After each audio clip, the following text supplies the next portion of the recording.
Noite a todos. Vou aqui compartilhar com vocês, tá bom? Minha apresentação para a gente iniciar.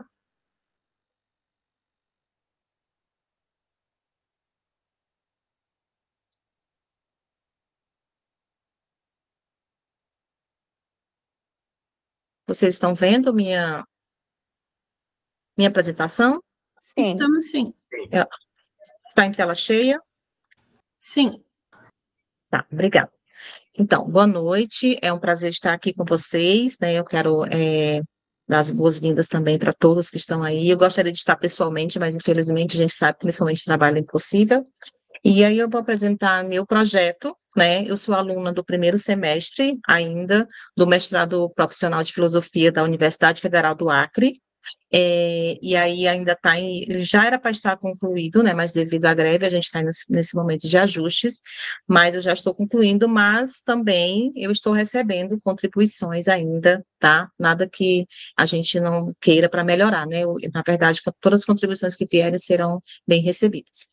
Então, a minha temática é os desafios e a intencionalidade do ensino de filosofia, considerando as realidades de nossas juventudes, e o projeto, né, está exatamente nas práticas dialógicas para o ensino de filosofia. Me chamo Soraya do Nascimento Alves, sou cearense, mas estou no Acre desde 2000, né, então vai fazer 24 anos que eu estou aqui. Então, tá, o meu projeto, né, minha pesquisa, ela vai ser fundamentada principalmente em John Dewey, né, que vai trabalhar essa questão das experiências como caráter formativo, né, e nada como a escola para ser o lugar ideal para essas experiências, como eu vou trabalhar com a temática juventudes numa perspectiva mais filosófica, né, já que a temática ela é trabalhada muito mais nessa questão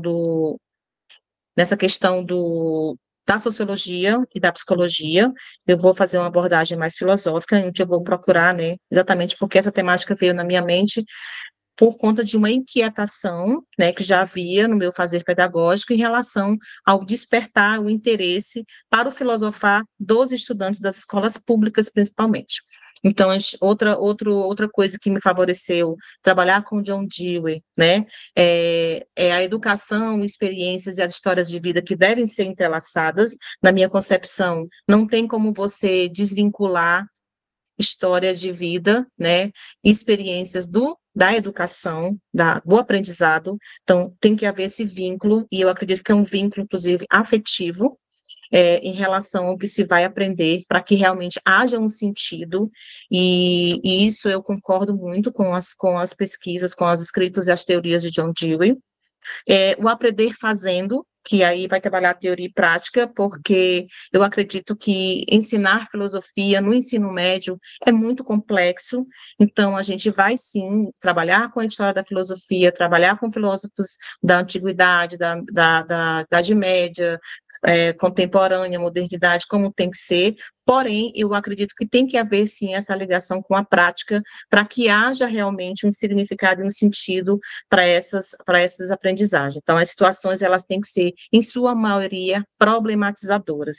Então, Dewey, apesar de ser um filósofo norte-americano, ele é considerado um dos maiores pensadores na área da educação, né? E eu sou muito apaixonada pela filosofia da educação, que eu acredito que eu não me vejo, mesmo formada em filosofia, apenas pesquisando, eu me vejo com a mão na massa, na prática, e essa relação que eu tive com o John Dewey, nas leituras que eu fiz sobre ele, me aproximou muito, até porque ele teve uma infância onde os seus aprendizados não eram muito significativos, não eram interessantes, e aí ele não conseguia aprender bem, e ele tinha uma ajuda muito grande da sua mãe, né, com reforço em casa, então por isso que ele conseguiu, né, melhorar muito o seu aprendizado, mas na escola não tinha sentido muitas coisas que ele aprendia.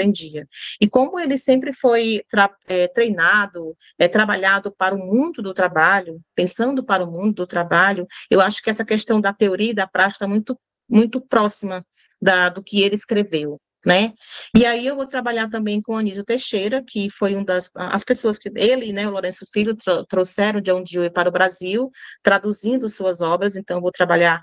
Lourenço Filho ainda não li algumas coisas sobre ele, li muito mais sobre o que Anísio Teixeira falou de John Dewey, né? Como eu falei, eu estou no primeiro semestre, ainda cavando e buscando leituras e para poder favorecer o meu referencial teórico.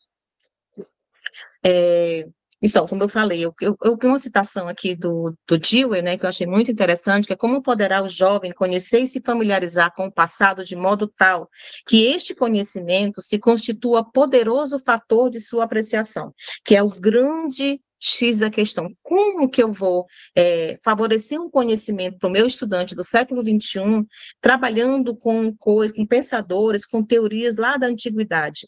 E aí, muitas vezes, isso fica muito distante da vida deles, do cotidiano deles, e aí daí vem a grande dificuldade da gente aproximar filosofia e juventudes, porque o que eles trazem das ruas, da sua cultura, né, o que eles trazem de suas histórias, muitas vezes não casam com essas teorias que a gente quer trazer para eles. Quando a gente trabalha temas como felicidade, quando a gente trabalha o próprio trabalho, né, o trabalho alienado, quando a gente vai trabalhar mitologia, né, são temáticas que a gente percebe que tem uma aceitação muito maior, porque eles conseguem perceber essa ligação com sua vida prática. E quando a gente vai trabalhar com outras temáticas, a gente precisa de metodologias diferenciadas para que a gente alcance esses estudantes. E nesse buscar com metodologias, muitas vezes vêm as nossas frustrações, porque eu percebi a partir daí que não é só isso, não é só eu trazendo metodologias diferenciadas ou leituras diferenciadas para fazer essa aproximação entre filosofia e juventude. É algo muito maior, né? E aí eu venho também com a outra autora, já que eu vou trabalhar o conceito de juventudes dessa perspectiva filosófica, tem a socióloga, né, Miriam Abramovay, que é brasileira, que ela vai trabalhar exatamente essa questão de o quanto é heterogêneo, quanto é diferente, né, as juventudes que a gente encara no nosso dia a dia nas escolas, tanto públicas como privadas, né, porque eu também tenho experiência tanto na escola pública como na escola privada, e eu percebo que algumas coisas são muito comuns entre eles, mas a gente percebe coisas totalmente diferentes. E uma das coisas que eu encontro de diferentes são exatamente as oportunidades que os estudantes de escolas privadas têm, diferente dos estudantes de escolas públicas. Mas, assim, a questão da cultura, da espiritualidade, a questão que eles gostam, as músicas, né, o ser jovem diferente, que hoje eles querem ser diferentes, né, isso tem uma coisa, assim, muito, muito em comum entre tanto os jovens da escola privada como da escola particular. E aí, trabalhar com esses grupos heterogêneos é muito difícil para nós, professoras de filosofia, que temos uma carga horária muito pequena, que a gente tem que perceber todas as nuances, né, além de trabalhar todo o nosso conteúdo em 50 minutos.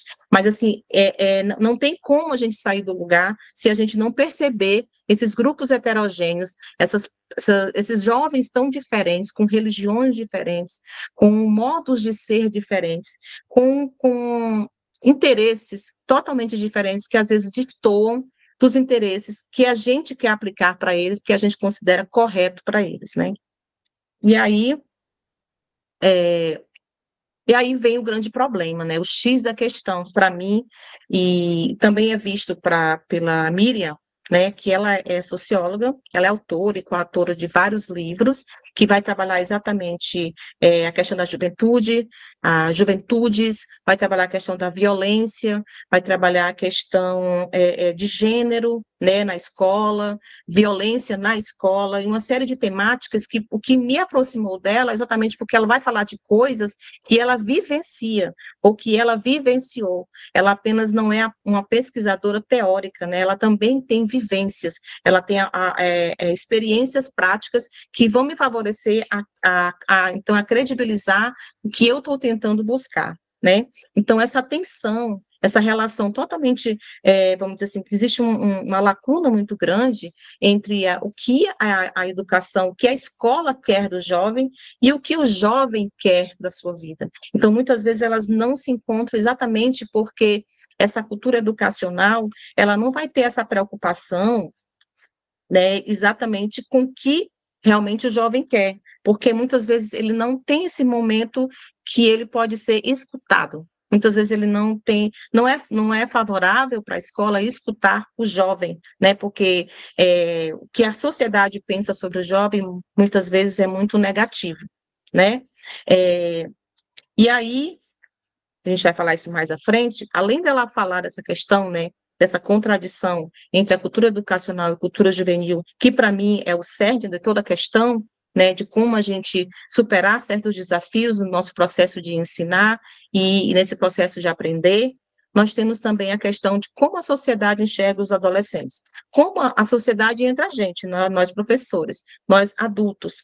E aí ela vai trazer um conceito chamado de adultocentrismo, né, em que é de uma psicóloga chilena, a esqueci o nome dela, é uma psicóloga chilena que ela vai trabalhar exatamente esse pensamento que o adulto se percebe como algo perfeito e acabado, e tudo que foge ao que o adulto considera correto, não é aceito. E o jovem, ele não vai exatamente seguir essa certeza, esse ser adulto da mesma forma. Então, o jovem não pode ser diferente. Então, o jovem, quando ele quer ser diferente, é que ele está querendo entrar em conflito com o adulto, né? Então, não é aceito esse ser jovem diferente, né? Então, existe aí um conflito muito grande de gerações. E aí, levando para a escola também, porque a escola, ela ainda é aquele ambiente rígido, que não mudou muita coisa, se a gente for trazer para o século XX, para o século XXI, não mudou muita coisa, e aí você tem uma juventude totalmente diferente de 50 anos atrás, né? Então, a gente não pode mais comparar os nossos jovens há 50 anos atrás. E aí a gente vai ter pensamentos, inclusive, em relação a alguns autores, né, que eu vou trazer aqui, no caso Bourdieu, em uma entrevista que ele fez, que ele fala que a juventude é apenas uma palavra. Mas aí ele vai ver na perspectiva de que o jovem é o ser jovem em relação ao ser velho. Na verdade, ele vai falar só sobre a questão de como um tem poder e o outro não, ou como um tem mais poder do que o outro por conta da idade. Então, ele não vai fazer uma contextualização mais profunda sobre o tema e sobre o conceito juventude. E aí a gente tem o outro conceito, que é a juventude é mais do que uma palavra, né, que é o Margulis e o Hess, que ele vai falar que a juventude é muito mais, né, complexo do que se imagina, porque aí entra raça, quando a gente fala de juventude, a gente fala de raça, a gente fala de cor, a gente fala de onde eles moram, o que eles vestem, sua cultura, sua espiritualidade, suas músicas, então entra uma série de coisas que muitas vezes vai de encontro ao que a gente percebe como certo, né? E aí, além dessa tensão entre cultura educacional e cultura juvenil, além da questão de como a sociedade vê de forma pessimista o jovem, né? Muitas vezes o jovem é visto de forma criminalizada, né? Como aquele que é egocêntrico, ele é paterneiro, ele é irreverente, ele quer apenas vida boa, ele é preguiçoso, então uma série de coisas negativas que se vê pelo jovem, e quando ele se engaja em alguma situação que tem a ver com o coletivo, uma situação política, a gente percebe, estou seguindo aqui no relógio também, quando o telefone fecha. E quando o estudante, ele tenta se engajar em algumas situações políticas, né, foi aquela situação onde os estudantes tiveram que fechar as escolas, né, para reivindicar alguns direitos deles, eles são vistos como baderneiros. Então, mesmo requerendo direitos, eles são vistos como baderneiros. Então, assim, a situação em relação ao jovem é muito negativa quando você fala de adultos enxergando os jovens, né? E aí o clima escolar seria um fator muito interessante. Eu tenho experiência de escolas integrais, né? E a gente verifica que quão importante esse clima, porque eu estou falando de estudante, eu estou falando de estudante que tem que encontrar um sentido de estar ali, e o estudante que tem que encontrar um sentido quando ele trabalha com temáticas voltadas para a filosofia. E aí a Miriam Abramovay, ela fez umas pesquisas em algumas escolas, onde não se perguntava por que os estudantes saem da escola. Porque a gente sabe, né? A gente tem mais ou menos mapeado por que que os estudantes não permanecem na escola. Mas por que que eles permanecem? Eu achei muito interessante a pergunta. Por que que eles permanecem na escola? Será que é um bom professor? Será que são as boas relações na escola? Ou será o acolhimento? Eu diria que é sim para as três perguntas, né? Na minha concepção, é sim para as três perguntas, e foram essas respostas que das respostas que mais se ouviu. O bom professor não é aquele professor que é bonzinho, mas o professor que dá aula bem, e eles percebem quanto o professor é apaixonado por aquele objeto de conhecimento e como ele consegue transmitir aquilo com um amor tão grande que, de certa forma, toca o estudante, né? As boas relações na escola, tanto com o professor, como a equipe gestora, com a coordenação, com os colegas, também uma forma de atrair os estudantes para a escola, e o acolhimento, e esse acolhimento ele é geral, né? Não só do professor em sala de aula, mas de todo o corpo escolar. Então, esse clima escolar, ele favorece a permanência dessas juventudes na escola. Aí, aqui são problemáticos. Oi? Desculpa te interromper, faltam 5 minutos, tá bom? Tá bom. Então, como aproximar a filosofia e juventudes? Primeira coisa, a gente entender que os estudantes não chegam à escola como um papel em branco, né? E aí a citação de Dewey vai falar exatamente isso, que os fatores humanos e sociais são os que vão poder serem passados prontamente de experiência para experiência. Então, eu consigo, nas minhas relações sociais, ter um aprendizado muito mais rico do que necessariamente quando eu só deposito informações, né? E aí a gente vai ver que Dewey tem uma proximidade muito grande com o pensamento de Paulo Freire, porque Paulo Freire bebeu dessa fonte, né, de Dewey, nesse sentido, que não pode ser uma educação bancária, que eu tenho que considerar as experiências dessas juventudes, mas primeiro eu preciso conhecê-las, né?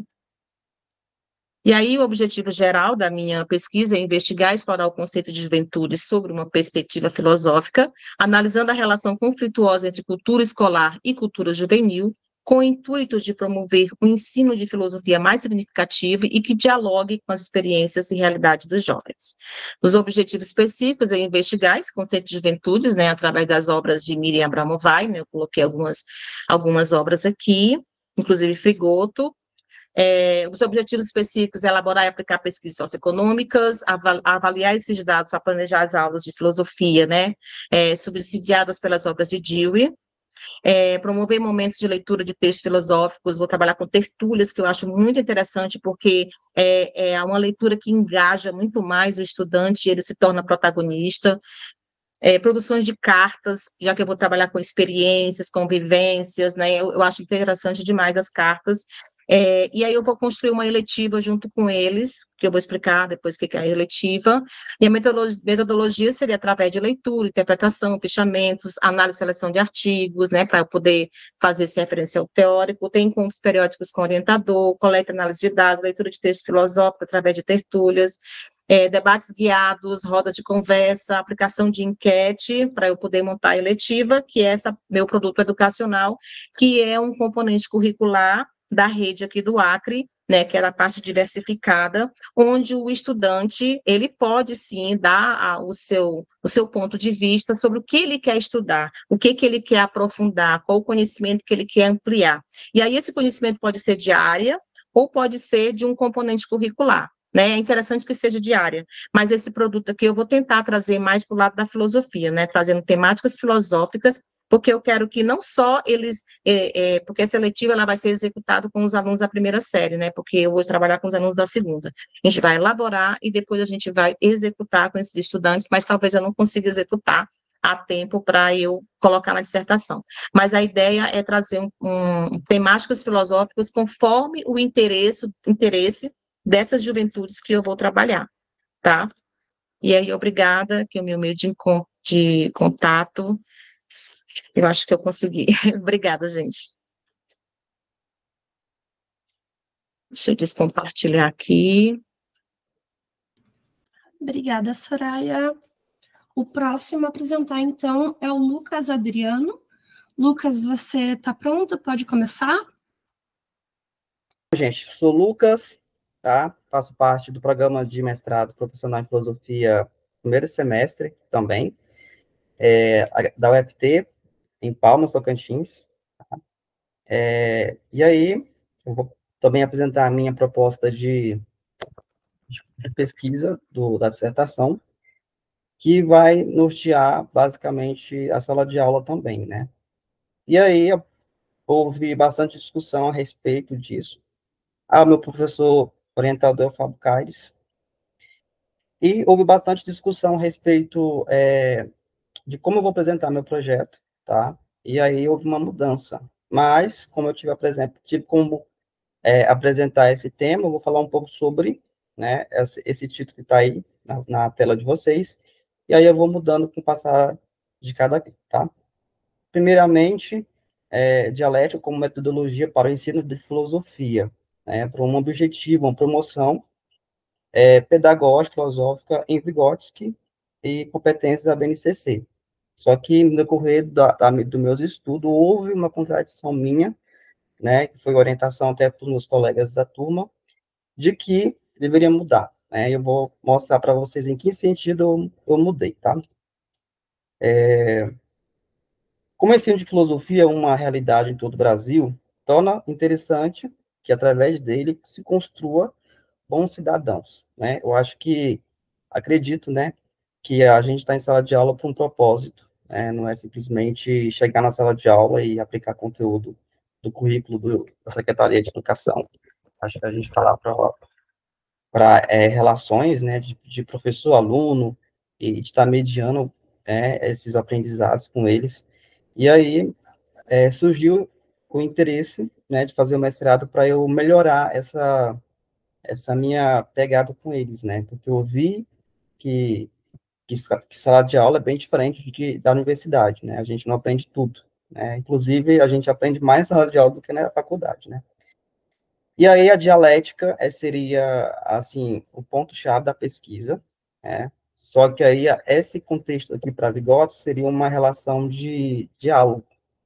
E o meu interesse maior é uma controvérsia, né? Aí por isso que houve essa mudança. Vygotsky é a relação e a interação social, né? Então a dialética é um diálogo, né? Onde a gente debruçar nas escritas de Vygotsky o escritor do artigo que eu li, ele argumenta que a interação com as pessoas pode render um aprendizado significativo, né? Ou seja, a interação social vai desenvolver a cognição da pessoa dentro da sala de aula, que é muito necessário para que a gente faça alguma coisa útil, né? Só que aí é para criança, né? Aí que houve a contradição da pesquisa, porque eu estou no ensino médio, como é que e a interação social é mais voltada para criança, então essa teoria não vai chegar muito bem para adolescente, né? Porque geralmente na escola, no trabalho, tem mais adolescentes, assim, quase na faixa de 18 anos, tem bastante 16 anos, então, assim, é uma galera que tá no primeiro ano, mas tem 17 ou 16. Tá no segundo, mas tem 18, 19. Então, assim, eles têm uma idade bem diferente da que deveria ter na sala de aula, né? E aí, eu mudei de autor, né, para Adorno, que seria trabalhar a questão dessa informação. Então, no pensamento de Adorno, ele acredita que essa informação deve ser impedida na sala de aula, tá? Essa informação seria uma espécie de espalhar informações fragmentadas, né, isto é, um conjunto de elementos superficiais sem fundamento em relação com a verdade, né, e pode ser inserida na rede da internet. Isso que acontece bastante. Então, assim, nossos alunos estão absorvendo bastante internet, né? Eles estão bastante conectados. Inclusive, tem esse problema nas nossas aulas que os alunos eles estão cada vez mais, né, saindo do foco da das aulas, né, e focando muito no que está vendo na internet. E aí houve essa questão, né? Isso me incomoda, porque se o aluno não focar tanto na aula, ele não vai aprender muito do conteúdo. Então, diferente de Vygotsky, Adorno ele vai trabalhar essa questão da semi-informação, que seria, né, essa corrupção, né, seria uma espécie de coisa ruim para dentro da internet, e aí a gente vai trabalhar isso para bloquear, né. Um exemplo de semi-informação seria fake news, que muitas vezes são informações incompletas ou manipuladas, que pode doutrinar, manipular a mente do aluno, como acontece direto, todas as vezes, que sempre tem alunos na sala de aula que sempre traz informações falsas, sempre traz fake news para a sala de aula, e a gente tem que saber mediar, tem que saber, né, combater aquilo ali, porque isso pode servir de verdade dentro da sala de aula, né. E aí, trabalhando mais um pouquinho, eu mudei o título, que ficou Semi-informação versus dialética negativa, né, seria Perspectivas de Adorno para o ensino de filosofia. Então, Adorno, ele vai trabalhar a questão ele vai propor, né, uma metodologia, né, já que a gente está diante de muitas informações, inclusive falsas, assim, na internet, o que pode prejudicar o ensino, apresenta-se como metodologia, né, a dialética negativa, que seria esse meio, né, para barrar essa informação. Segundo Adorno, a dialética negativa pode ser uma maneira de desmascarar as contradições da indústria cultural, que lança essa informação para manipular a grande massa, buscando aliená-la e prender a sua atenção ao consumismo. Ou seja, então a gente tem até os adultos, né, até a gente às vezes cai nessas informações. Então, a dialética seria esse meio, né, para a gente chegar. Como isso pode acontecer?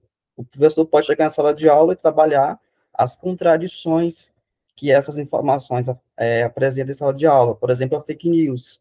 Aconteceu uma fake news sobre fulano de tal, sobre algum político, por exemplo.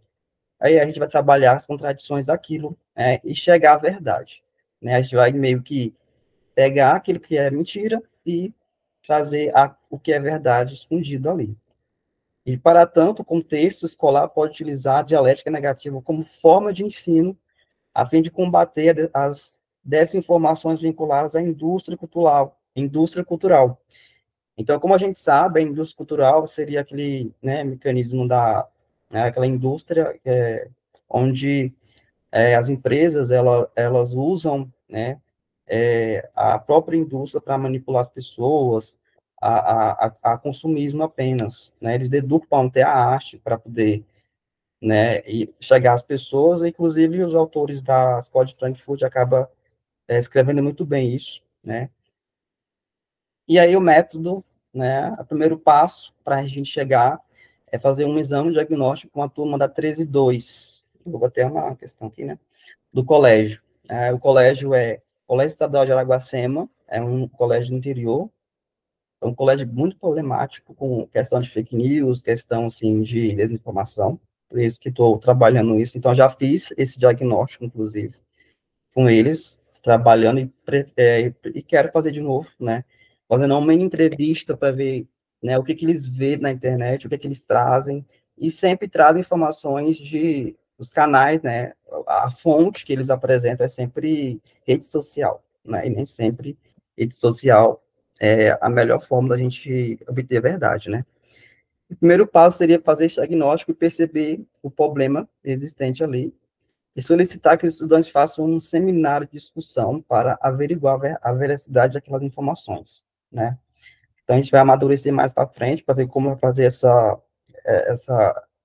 seminários, né, eu acho que acredito que pode ser pedir para os alunos apresentar alguma coisa específica, né, e aí eles mesmos fazer uma roda de conversa, uma roda de discussão, e eles mesmos procurar a veracidade daquilo, né. Outro passo seria apresentar como produto final do trabalho, né, um plano de ação, que seria uma metodologia de ensino, como forma de metodologia para as aulas de filosofia desse colégio. Como falei, esse colégio é muito problemático, inclusive bastante discussões entre os alunos, né, por causa disso. Inclusive teve aí as Olimpíadas lá em Paris, então teve bastante discussão sobre o que aconteceu lá, né, e eu tive que, né, saber responder aquilo, porque senão poderia até virar uma verdade absoluta da minha parte para eles. E aí, muita fake news rolando na sala de aula, né? Então, a minha pesquisa vai combater essas desinformações.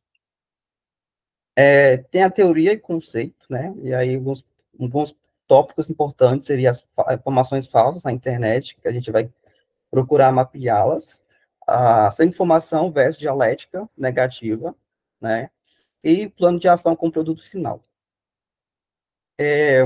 Qual seria o benefício, né?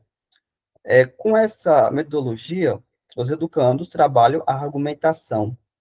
Então, a ideia é trabalhar, fazer com que eles escutem entre eles, né?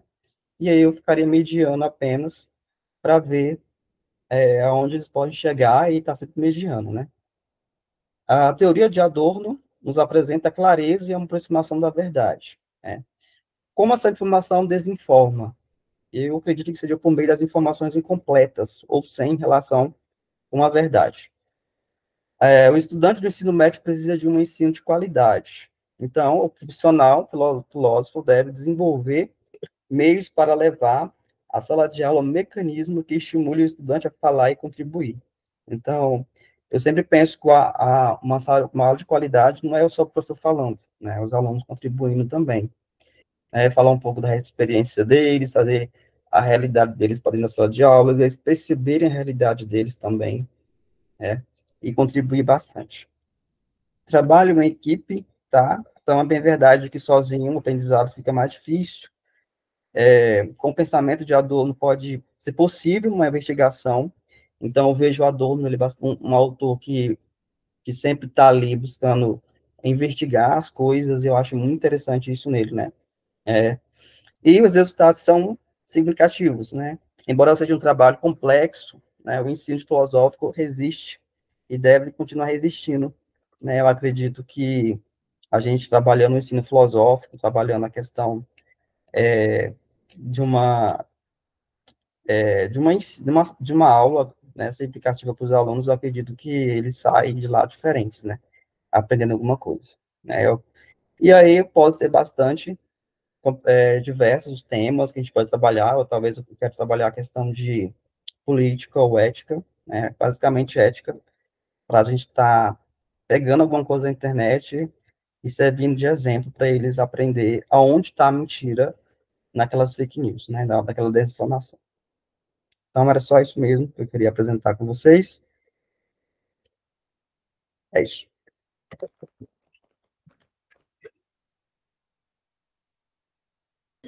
Obrigada, Lucas. Eu vou abrir agora o tempo para os comentários, então, tudo bem? Fiquem à vontade, qualquer coisa é só me chamar. São 20 minutos, faltando 5 minutos para acabar, eu aviso. Júlio, vou deixar que você comece. Certo. Bom, eu vou começar, então, queria fazer agradeço, né, a apresentação de vocês, achei super interessante os projetos, as propostas. Começar pela Soraya. Bom, Soraya, primeiro que bom te ver de novo, né? Nós duas estamos falando do Acre. E eu estava na tua banca de seleção e fico feliz de te ver agora, dentro do Profifio. Eu achei super interessante, assim, a proposta, Soraya, e a minha pergunta seria mais na direção, aproveitando, assim, da experiência, né, que tu tem como professora há muito tempo. Tu chegou a mencionar, assim, na tua apresentação, eu achei bem interessante, porque esse eu acho que é um ponto que muitas vezes a gente se depara com isso, né, da dificuldade de transpor um conteúdo teórico, ou mesmo uma avaliação teórica dos mecanismos educacionais para a prática educacional. Especialmente quando a gente lida, por exemplo, com, às vezes, um contexto escolar que é muito desafiador pela questão socioeconômica, né, toda a questão contextual mesmo. Então, o que eu queria te perguntar é, quando tu fala, por exemplo, nessa questão de uma inclusão desses aspectos afetivos, como que se dá isso na tua prática? O que tu já percebeu, até para a gente poder aprender com a tua experiência também, como que se dá na prática isso, na tua prática docente, e como que tu percebe essa, vamos dizer assim, a efetividade de incluir esses elementos mais afetivos, da história deles, por exemplo, né, como tu mencionou, na prática escolar? Então, como que isso surge? Já posso responder? Tá. Oi, Juliana, boa noite. Bom te ver. Assim, eu trabalho um período na Secretaria de Educação, né, nas escolas integrais, e trabalho outro período no Centro de Mídias, Ciências e Filosofia, onde a gente faz um trabalho com as escolas públicas na área da matemática, da filosofia, eu no caso da filosofia. E estou há mais de 25 anos em sala de aula, né? Então, tenho uma bagagem bastante grande e eu já trabalhei com escola privada e pública. E já trabalhei com escolas do centro da cidade, como já trabalhei com escolas de difícil acesso assim, uma localização, assim, que deixa os estudantes em situação de risco, né? Em que os estudantes, a evasão escolar é muito grande à tarde, né? E eu estava no início do meu trabalho na escola pública, porque eu venho uma vivência muito maior da escola particular. Somente em 2012 que eu fui para a escola pública. E eu, como me deparei com essa realidade, né, você tem um choque. Porque de manhã você tem um grupo de estudantes e à tarde você tem um grupo totalmente diferente, que a gente pode colocar um nariz de palhacinho lá e parece que nada acontece. E na experiência que eu estou tendo agora com as escolas integrais, que a gente acompanha, né, que é o meu trabalho no período da manhã, que a gente faz formações, a gente trabalha com uma teoria do Antônio Carlos Gomes da Costa, que teve uma experiência com meninas que tinham que estavam em medidas socioeducativas, né? E ele morava lá no local, e ele começou ele experimentou, né, essa presença mais afetiva em relação a elas, principalmente meninas, é muito mais difícil trabalhar do que os meninos em relação a isso, e eu falo por experiência, e ele tentou essa aproximação, tentando entender a história delas primeiro, do que tentar adequá-las, porque a ressocialização é como ele falou, você tentar colocar num quadrado aquele indivíduo que está sem um norte, né? E aí você vai encaixá-lo num quadrado, ressocializar simplesmente para ele seguir algumas regras pré-estabelecidas que para ele não faz sentido. Principalmente quando você fala de moral e ética, quando você fala nas práticas deles, é totalmente ao avesso do que a gente considera como correto. E como trabalhar isso? Então, ele pensou através da afetividade, que ele chamou, né, depois ele escreveu, fez um livro, Por uma Pedagogia da Presença, que é chamada Pedagogia da Presença, que a gente trabalha muito nas escolas integrais. Que um dos objetivos das escolas integrais não é nota, é exatamente resgatar esses jovens que se perdem ao longo, né, desse processo, né? Eu estava vendo a live do secretário, do ministro em relação ao IDEB, e ele coloca que 96, 93, 90 e tantos por cento dos estudantes entram nos anos iniciais, permanecem no fundamental, quando chega do 9º ano em diante, 30% desses meninos não permanecem na escola, 70% apenas deles vão estudar o ensino médio. E desses 70%, se for tirar as classes mais pobres, só 50% concluem o ensino médio. Então, é muito grave a questão da evasão escolar. Então, a escola integral vai trabalhar exatamente isso, resgatar esses meninos através dessa afetividade. Não é o carinho, não é aquela coisa de você estar abraçando, não. A pedagogia da presença é a relação da atitude do professor diante do estudante, que é exatamente ele valorizar as experiências que ele traz de casa, não verificar esse menino apenas como um papel em branco, como se ele não tivesse nenhuma experiência, nenhum conhecimento adquirido para contribuir nas aulas, na participação, escutar o estudante tem voz ativa, o estudante tem a oportunidade de ser protagonista, porque eles têm um grupo de alunos, são líderes, eles são ouvidos pelos gestores. E a gente trabalha também com os estudantes nos nossos encontros, quando a gente vai fazer acompanhamentos. A gente não escuta somente os professores e gestores, a gente escuta também os estudantes, o ponto de vista deles a respeito de alguns componentes curriculares. Tem a tutoria, que é outra forma de ter a pedagogia da presença, onde eu vou acompanhar mais de perto aquele estudante, mais do lado acadêmico, mas acaba que eu, né, vou também entrar nesse lado pessoal, eu consigo conhecer melhor o estudante. Quando eu começo a conhecer melhor a história desse estudante, a minha atitude diante dele muda, né? Então, é mais a questão da atitude, né, a pedagogia da presença em relação ao estudante, que muitas vezes eu já ouvi de professores assim, se não viesse para a aula, não fazia falta.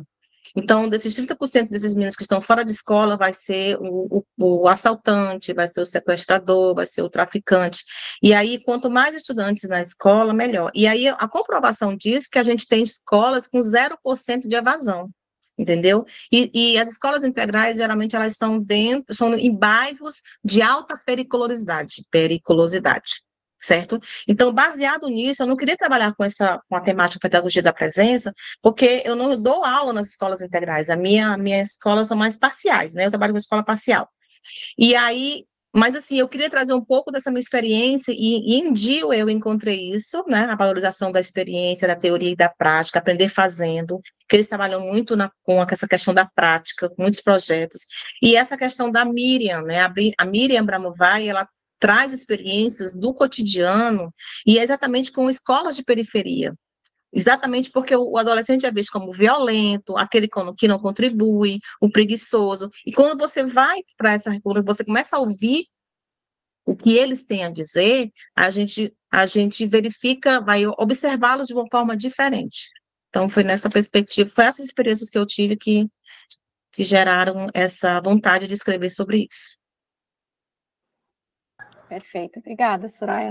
Fran, não sei se tu gostaria de fazer uma pergunta ou eu passo a minha pergunta para o Lucas, como ficar melhor para ti?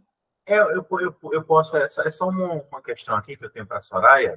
Eu quero aproveitar para saudar vocês, é a primeira vez que eu falo com meus conterrâneos do Acre. Eu sou paraibano de nascimento e moro em Caruaru, Pernambuco, e trabalho no estado de Alagoas, 180 quilômetros vizinho, aqui na cidade onde viveu Graciliano Ramos, em Alagoas, Palmeira dos Índios.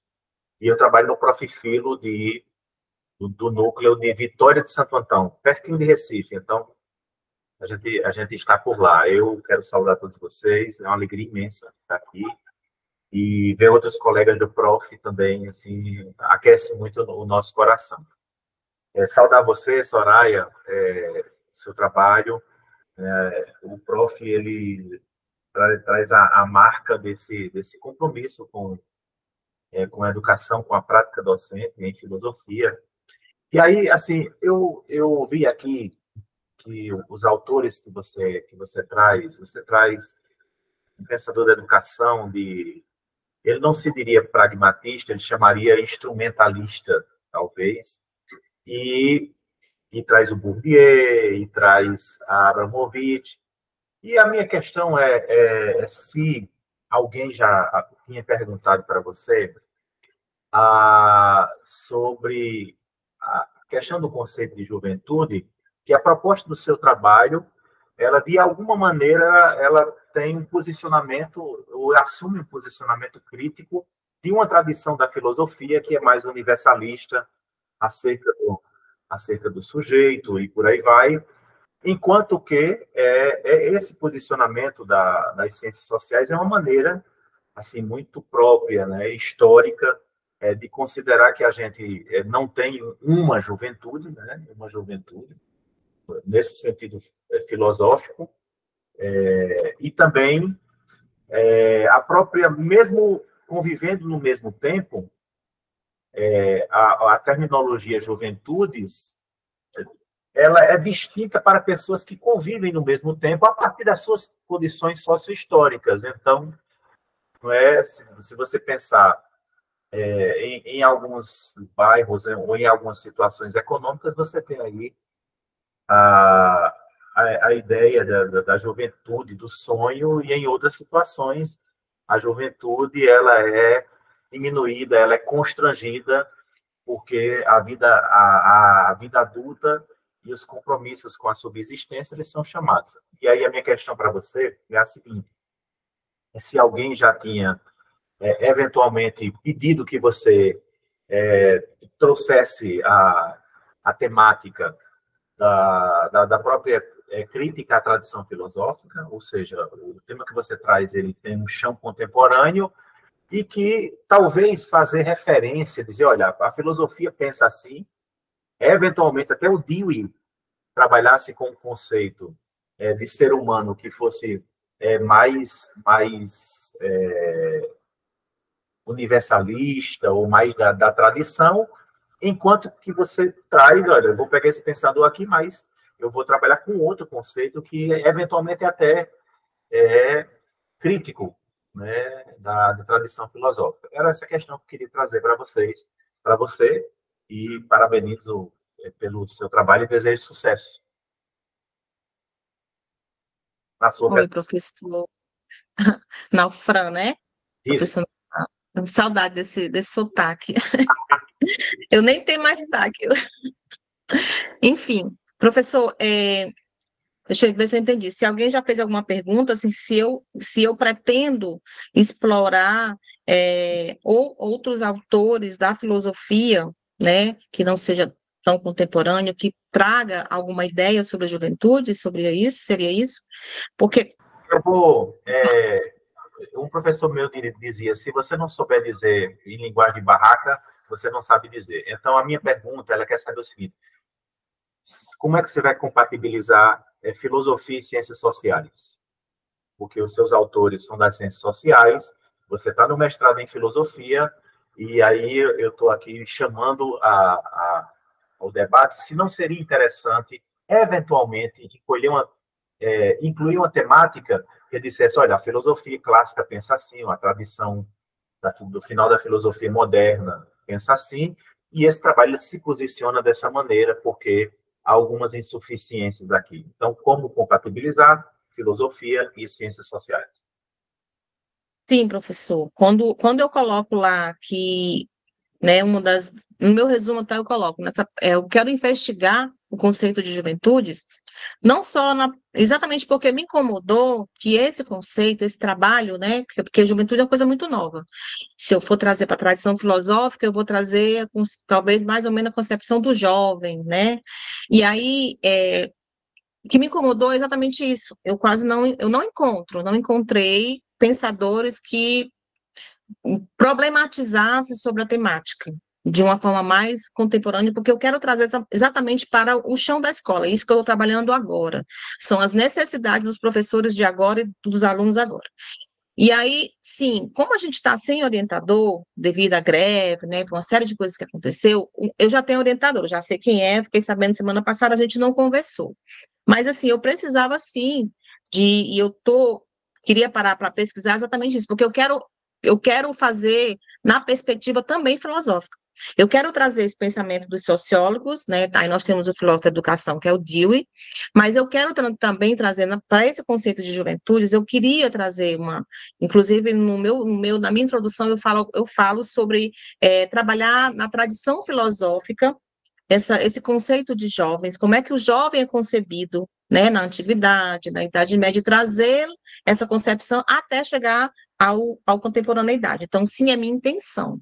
Mas isso eu não coloquei aqui porque era tanta coisa para colocar, mas isso está, sim, colocado. Eu acho que eu coloco isso na minha introdução. Acho que nem no resumo eu fui bem clara em relação a isso. Eu andei colocando, mas aí o meu professor não precisa colocar, tem muitas linhas e tal.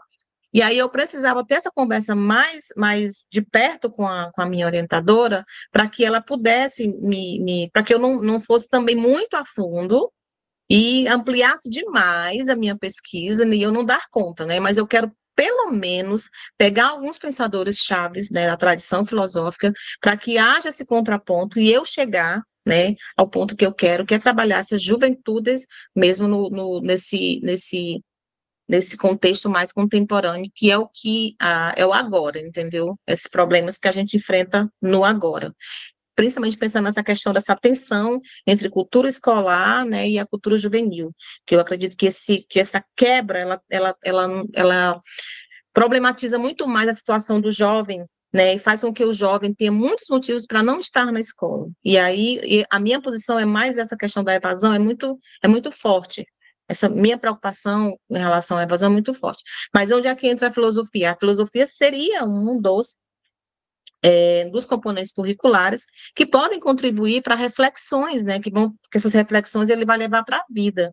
E quando eu falo de trabalhar filosofia, não é só trazer filósofos da antiguidade ou da modernidade, eu quero que eles compreendam como que tudo isso, né, como que um pensador chegou a determinada teoria, por quê? Porque ele se preocupou com algo, havia um problema, e ele pensou sobre esse problema. E aí você também tem um problema, porque você também não pode fazer uma reflexão sobre esse problema. E melhor, para pensar numa solução, pensar como isso pode ser solucionado, ou pensar como isso pode ser visto de uma forma diferente, com perspectivas diferentes. E aí entra outras questões, né, que em 20 minutos a gente não consegue trabalhar, mas na minha intenção, eu quero trabalhar assim.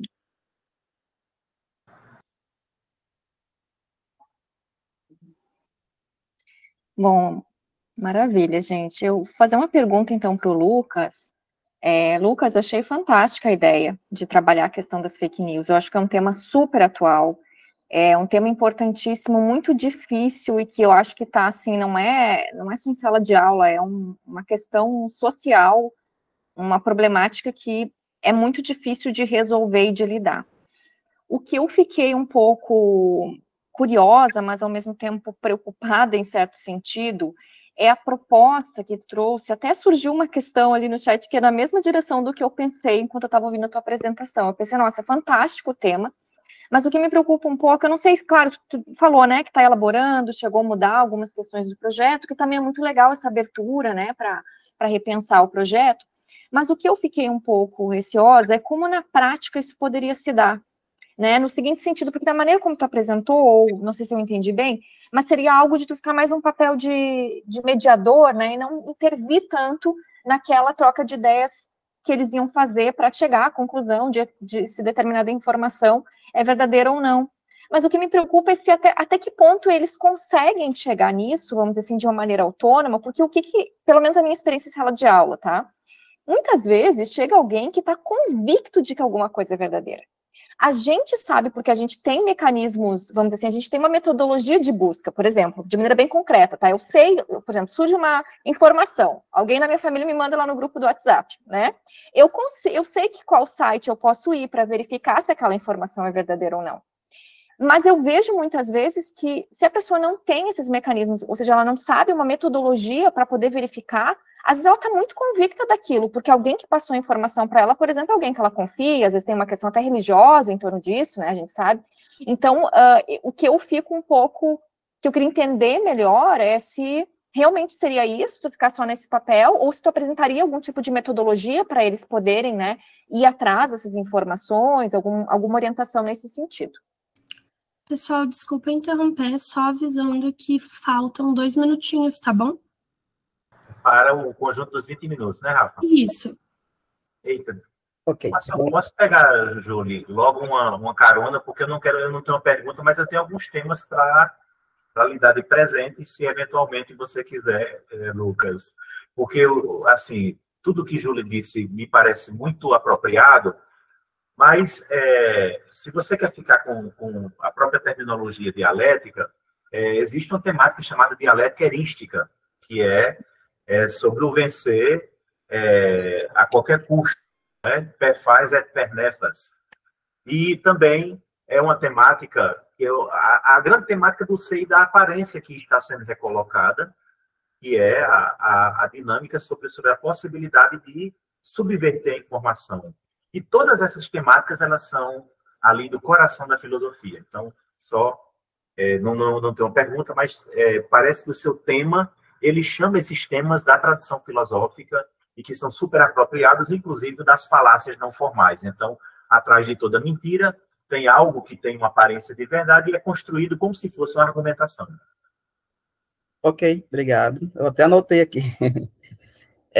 Boa noite, gente, novamente. Respondendo a pergunta da Juliana, obrigado. Eu fui com um papel, foi difícil escolher esse tema, né, mas o professor fez uma implicação para a gente fazer uma pesquisa baseada no problema da sala de aula, né, e o problema da sala de aula era esse. E eu quero ser intermediador, não intermediador, mas uma pessoa mediadora, né, que não está intervendo na verdade, tipo assim, que existe, na verdade, não existe nenhuma verdade absoluta, né, mas a verdade das informações, né. Então, eu vou propor, sim, para que eles buscam a verdade, eles mesmos entendam a verdade. Por exemplo, na sala de aula passada, aconteceu essa polêmica lá das Olimpíadas, onde diziam que a menina lá da Rafaela, acho que era a Rafaela, da skatista lá, estava fazendo uma... Não é essa não, é sobre uma apresentação que fazia alusão à Santa Ceia, acho que era isso. E aí eu falei, Tá, mas é verdade isso aí? Era de fato a intenção do grupo da apresentação? Aí eu falei para eles, então vocês vão pegar agora o celular de vocês, vão entrar lá no perfil do Comitê Olímpico e ver de fato a explicação deles. Lá no Comitê Olímpico explicava que não tinha nada a ver com a encenação à Santa Ceia, e sim ao Apolo Dionísio, eu acho, que é um dos deuses das Olimpíadas. Eles perceberam que de fato, foi uma contradição, porque, de fato, a obra do Apolo Dionísio parece com a Santa Ceia, né? A diferença é que na Santa Ceia não aparece cordeiro, parece que aparece, na apresentação, aparece um cordeiro verde ou azul, eu não lembro bem, e na Santa Ceia não aparece. Então, assim, são obras que se parecem. Alguém interpretou errado, saiu lançando na internet, e isso acabou assustando os alunos da minha escola, da minha aula. Eu pedi para eles mesmos buscar informação. Eu não vou trazer a informação, eles vão buscar. É tipo isso. Entendeu? Eu vou trazer a problemática, eu vou trazer o assunto, e eles vão usar a internet para poder encontrar ali a resposta, né? A concreta, no caso, né? Trazer concreto. Tipo assim, a verdade, onde está a informação? Vou pegar o livro e vou mostrar, né? Não tem a ver com caráter pessoal, por exemplo, sobre questão casal gay, homossexualidade, é pecado ou não é pecado? Isso eu acho que não é muito interessante falar em sala de aula, porque cada um vai ter sua verdade, cada um vai ter a sua interpretação da Bíblia. Mas é mais mesmo sobre informações mesmo concretas da internet, como essa que aconteceu nas Olimpíadas. É isso. Acho que eu respondi a tua pergunta, não sei. Então, assim, a minha ideia é mostrar para os meus alunos dessa sala que a verdade, né, da internet, ela existe, sim. Existe verdade, existe mentira, para trazer maturidade para eles, né? Para eles saberem ver informação. Essa é a ideia. Para eles encontrar a informação certa. Bateu o ouviu, eles viram ali uma informação, eles saberem, essa informação aqui é contraditória, ela é duvidosa, né? A que ponto eu posso chegar, né? Onde há verdade naquilo. Por exemplo, informações saem do WhatsApp, aquelas fotos do WhatsApp, já é duvidoso. Pessoal, tudo bem se a gente encerrar os comentários? Já passou um pouco do tempo. Bom, deixa eu verificar aqui. A próxima pessoa a apresentar vai ser o Pedro, então. Pedro, você está aí? Olá, boa noite, estou sim, estão me ouvindo? Estamos ouvindo sim. Pedro, fica à vontade. Se precisar apresentar slides, fica à vontade também. Qualquer coisa me chama. Faltando 5 minutos para acabar os seus 20 minutos, eu te aviso, tá bom? Ok. No primeiro momento eu vou fazer mais uma fala e aí no segundo momento eu vou apresentar o produto, né? Ao contrário dos meus colegas, eu já estou aí aguardando para a defesa, já passei pela banca de qualificação e estamos aí nos ajustes finais para fazer a defesa, né? E então a minha fala aqui vai ser mais no sentido de apresentar talvez até um relato de experiência como foi e ao final o que a gente teve de produto, né? Inicialmente, boa noite a todas e todos. Só fazer um comentário aqui rápido, que fico feliz de ver o Lucas aí em Araguacema, né, Lucas? A gente foi colegas no curso de filosofia aqui na UFT, eu sou formado aqui na UFT, né, e estou no programa aqui pela UFT. E é legal ver que, aos poucos, a gente está ocupando os espaços na rede pública aqui no estado do Tocantins, nas escolas, sobretudo no interior. E o meu projeto foi desenvolvido numa escola do interior, próximo da capital, Colégio Estadual Nossa Senhora da Providência, e é um projeto voltado para educação em direitos humanos, né? Então, o nosso desafio foi, a partir do chão da escola, né, a partir ali da realidade da sala de aula, e do contexto político, né, que o Brasil estava vivendo lá aí alguns anos, né, eu comecei, né, a me questionar em relação à educação de direitos humanos. E, a partir daí, como o ensino de filosofia poderia contribuir para que essa educação em direitos humanos fosse concretizada na sala de aula. Tem vários documentos que normatizam a educação em direitos humanos, que a partir desses documentos é apontado para a necessidade de se trabalhar isso de forma transversal, mas, na realidade, a gente vê que acaba não acontecendo. E, na minha perspectiva, é um tema muito caro para a filosofia, os direitos humanos, né? Então, foi um pouco isso que me motivou. E qual é a perspectiva de que nós desenvolvemos essa pesquisa? Foi sobretudo, a partir da perspectiva da teoria crítica, tendo, sobretudo, o Marcuse como a principal referência, mas não se atendo apenas a esse filósofo, né, e a essa tradição aí. Então, falando brevemente, o locus da nossa pesquisa foi o Colégio Estadual Nossa Senhora da Providência, que se localiza no município de Lajeado, que é uma cidade também do interior do Tocantins. E essa cidade tem uma particularidade, que ela fica localizada numa área de proteção ambiental e também é um território que foi atingido pela construção de uma usina hidrelétrica, a usina hidrelétrica Luiz Eduardo Magalhães. E é um território também que a gente tem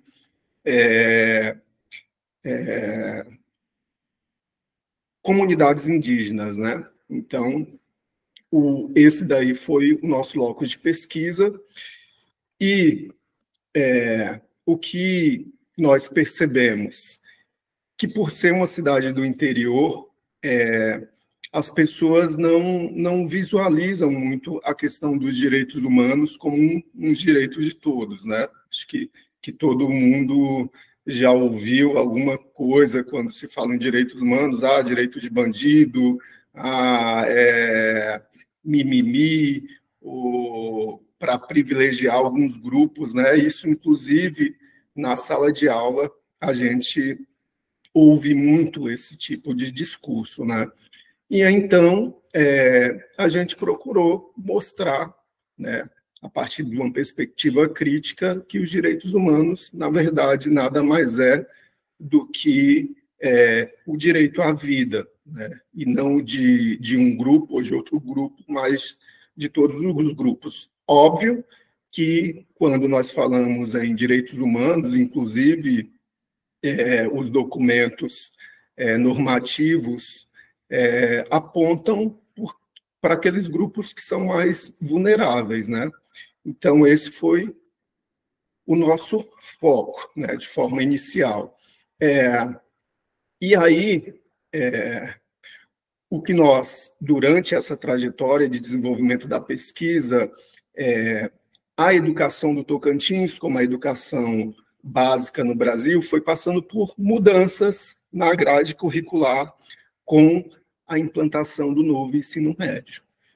E uma das consequências da implantação desse novo ensino médio é de conhecimento de todos, que é a redução da carga horária da área de humanas, né? Inclusive a filosofia. Aqui no Tocantins, por exemplo, antes a gente tinha filosofia nas 3 séries do ensino médio, e com a implantação do novo ensino médio, isso foi reduzido apenas para as primeiras e segundas séries. A 3ª série hoje, não sabemos como vai ficar a partir do ano que vem, a 3ª série hoje não tem o componente curricular de filosofia, né? E aí, como você falar em direitos humanos, numa realidade, numa educação que está caminhando para uma perspectiva cada vez mais tecnicista, né, voltada para o mercado de trabalho, né?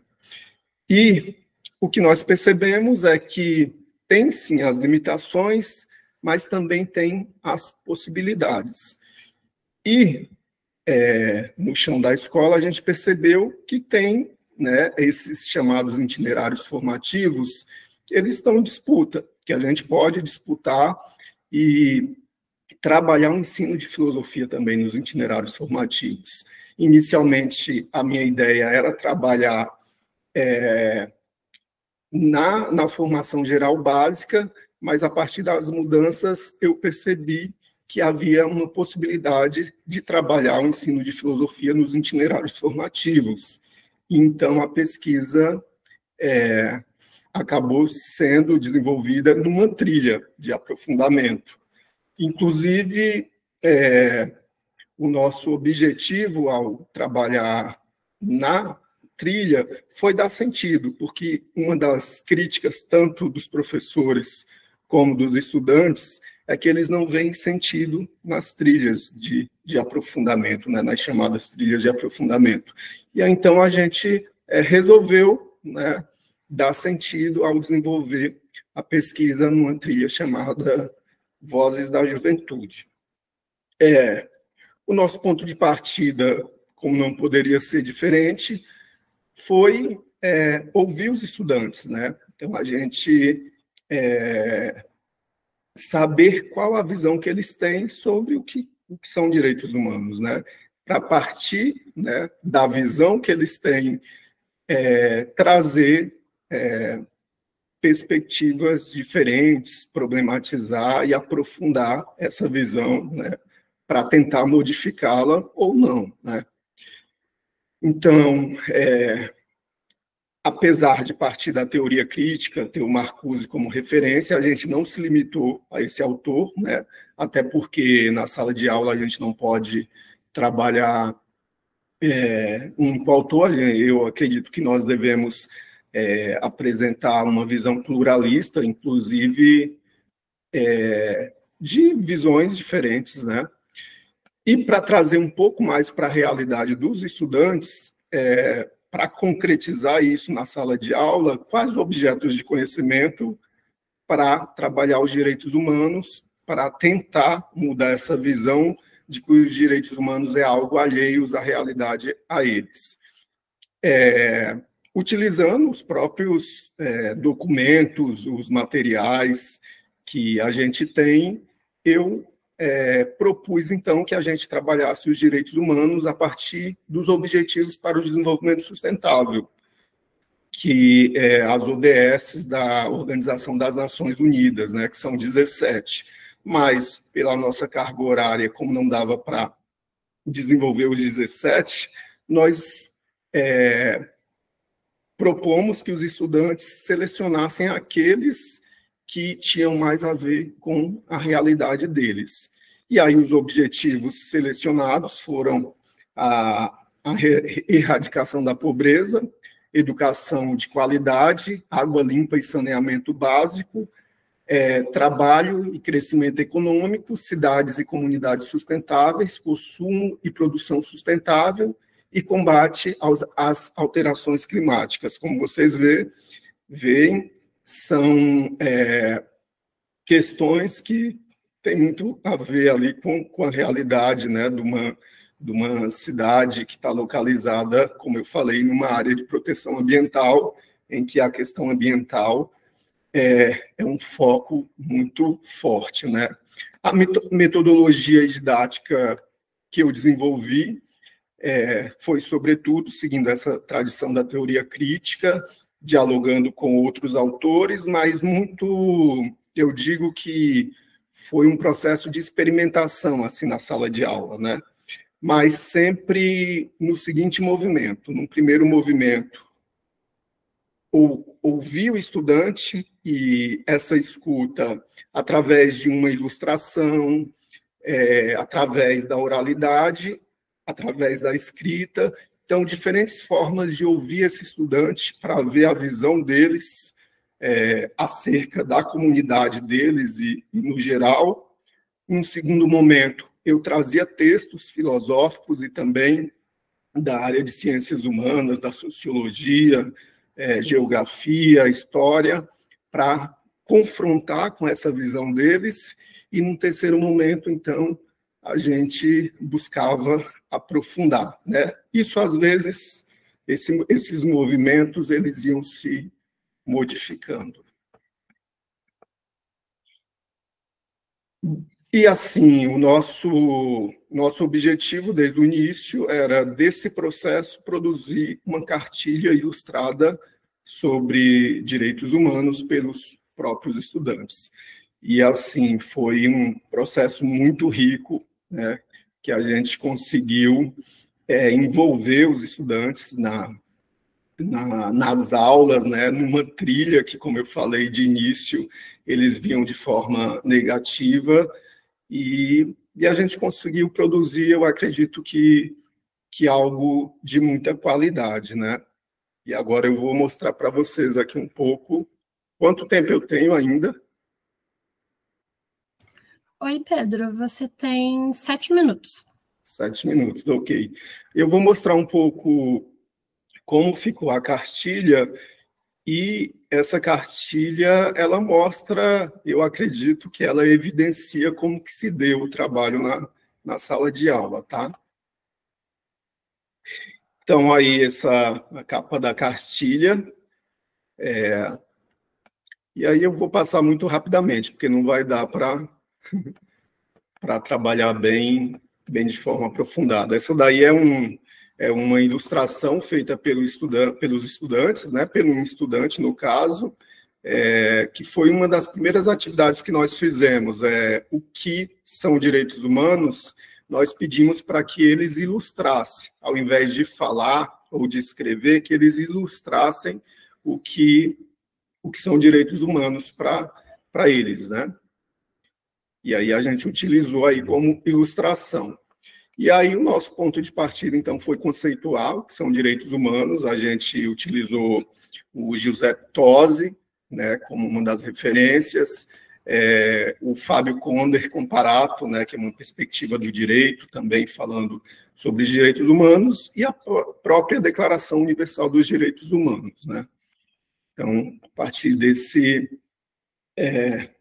primeiro exercício, né, desse primeiro movimento, digamos assim. Um segundo movimento que a gente fez também foi trabalhar textos literários para ajudar no aprofundamento, né, não ficar só em textos filosóficos, mas também textos como, por exemplo, Os Miseráveis. Uma aula nossa foi para discutir a questão dos direitos humanos e desigualdade social, foi um exercício a partir da leitura dos Miseráveis, do Victor Hugo. E aí aqui a gente trouxe o Karl Marx, né, para nos ajudar nessa problematização. E uma atividade prática que nós propomos foi de escrita criativa, né? Como eu falei, a gente ia propondo várias atividades ali, e a partir, né, desses movimentos mesmo de discussão e aprofundamento, e esse processo aqui de escrita criativa era eles produzirem uma história que tinha como foco, né, violação dos direitos humanos, ou que retratasse a desigualdade social na cidade em que eles viviam, né? A gente ilustrou aqui um artigo, um conto, na verdade, né, para eles poderem se inspirar para desenvolver o próprio conto deles, né? Que a gente tem outra ilustração que foi feita por outro estudante, e aqui a gente entrou na temática, né, dos direitos humanos e o desenvolvimento sustentável da ONU, né, o que são esses objetivos para o desenvolvimento sustentáveis e como eles dialogam com os direitos humanos, né? Que está a parte de exposição, de discussão. E aqui foi uma atividade, né? Hora de refletir, olhando para a sua cidade, quais seriam os 7 objetivos para o desenvolvimento sustentáveis prioritários. Justifique. essa atividade foi desenvolvida em sala de aula com eles, né? E foi o momento que a gente definiu quais seriam os objetivos para o desenvolvimento sustentável a serem trabalhados. Aí aqui está o primeiro, né, erradicação da pobreza, a ilustração do estudante, e aí a gente iniciou apresentando o que é esse objetivo para o desenvolvimento sustentável a partir da própria ONU, né, do documento gerado pela ONU, e para aprofundar, para ajudar no aprofundamento da discussão, um poema aí conhecido do Manuel Bandeira, e, novamente, uma atividadezinha que passou pela ilustração, né?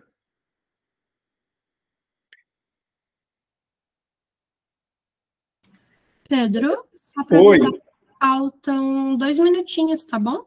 Tá bem, não vai dar para mostrar a cartilha toda, mas tudo bem. Mas eu acredito que por essa breve apresentação vocês conseguiram entender um pouco como foi a dinâmica de desenvolvimento do produto e como que ele se deu na sala de aula, né? Mas, no mais, é isso. Só agradecer a oportunidade e fico à disposição para questionamentos. Obrigado. Obrigada, Pedro. O próximo a apresentar, então, é o Jackson. Jackson, você está aqui? Boa noite, estou sim. Beleza. Fica à vontade para apresentar, tá bom? Faltando 5 minutos para acabar seu tempo, eu te aviso. Boa noite a todos, obrigado por estarem me assistindo, acompanhando. A minha proposta de apresentação é um breve relato do meu produto educacional do mestrado. Sou da mesma turma do Pedro, qualifica agora daqui 2 semanas, e já estou encaminhando com o orientador para a defesa final da dissertação. O meu tema é o ensino de filosofia interdisciplinar como desterritorialização e reterritorialização a partir de Deleuze. Esse projeto que eu estou apresentando, ele passou por várias mudanças. O início era a partir de um filósofo da ética e da política norte-americano, Alasdair MacIntyre. E entre conversas com o orientador, que o meu primeiro orientador se desligou do mestrado, nós ficamos com Deleuze, porque se aproximava muito da filosofia em sala de aula, e os orientadores acharam melhor fazer essa mudança. A minha apresentação está dividida em 3 partes. Uma introdução, um desenvolvimento e umas considerações finais. Só para melhoria na apresentação. Como essa forma de ensinar filosofia, de desterritorializar e reterritorializar, se deu a partir do contato mesmo com Deleuze, ora com Guattari e ora com Parnet, que apresentam esse conceito. Pois aqui nós também passamos por esse novo ensino médio, só que a diferença dos meus colegas, nos 3 anos do ensino médio, atualmente, nós temos filosofia e a trilha de filosofia, que a escola optou por não seguir totalmente a proposta do governo, que era trabalhar o jovem na atualidade, o jovem no mercado de trabalho, o eu e o mundo, mas por aprofundar mesmo, literalmente, aquilo que é proposto na base, que é a filosofia. Esse projeto foi executado ano passado, no outubro e novembro, com a interdisciplinaridade entre filosofia, projeto de vida, trilha de filosofia, e alguns professores que aderiram à proposta. Foi desenvolvido em 2 salas do ensino médio noturno, da Escola Estadual Professora Maria Esther Pérez, aqui na cidade de Vila Rica, Mato Grosso, e foi tentado seguir aqueles 4, 5 passos que Silvio Galo nos apresenta, que é a sensibilização, investigação, problematização, conceitualização, só que não muito nesta ordem, sempre um voltando ao outro ao longo do desenvolvimento. A primeira parte, que é a sensibilização, é algo aquilo que vai afetar o estudante, vai chamar a atenção. E para isso nós utilizamos o filme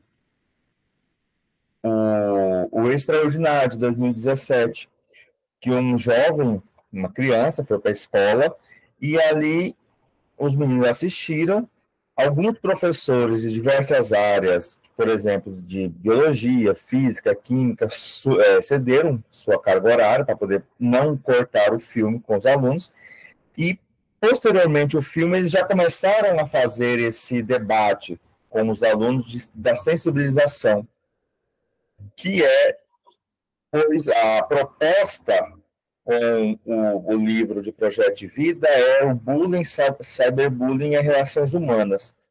Então, nós executamos dessa forma, e os meninos logo conseguiram compreender essa ligação do tema com o filme, e conseguiram aprofundar o texto, porque no livro de Projeto de Vida nós temos 4 páginas para fazer 5 aulas aqui na escola, 3 encontros de 2 aulas. Então, os próprios alunos falam que o livro é muito pouco e não tem sentido. Eles não veem essa aplicabilidade, essa ação do Projeto de Vida. E quando nós começamos a abordar interdisciplinarmente, o resultado final nos debates foi muito bom, porque eles conseguiram compreender parte do conceito lá de bullying, cyberbullying, relações humanas, com o conteúdo, ora estudado em filosofia, e ora que eles mesmos investigaram a partir dos problemas que eles elencaram na discussão.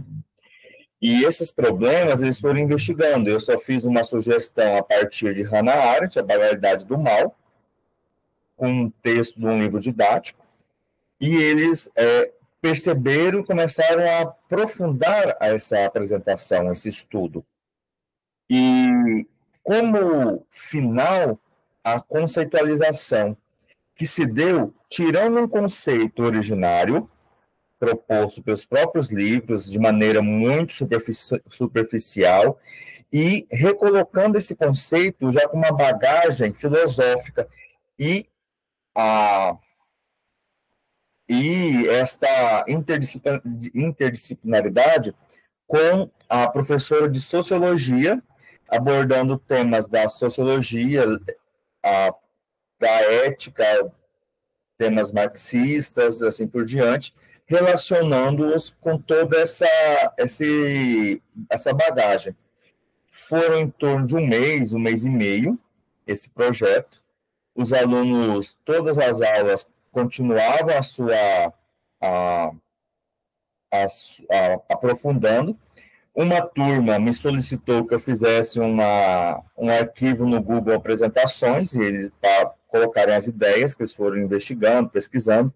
A outra turma preferiu que não, que cada um faria de maneira individual e suas próprias anotações. E assim se deu essa proposta. E no final, eles, como eu já falei, retiraram os conceitos lá do Projeto de Vida, associaram com filosofia e sociologia, e assim eu fiz a minha aplicação. Esse é um breve relato. Tinha preparado um texto, mas eu acho que ficaria muito cansativo ficar repetindo, que é um texto um pouco longo, e optei por fazer essa explicação oral. E agradeço o Naufran e a Juliana e os demais colegas pela presença. Obrigada, Jackson.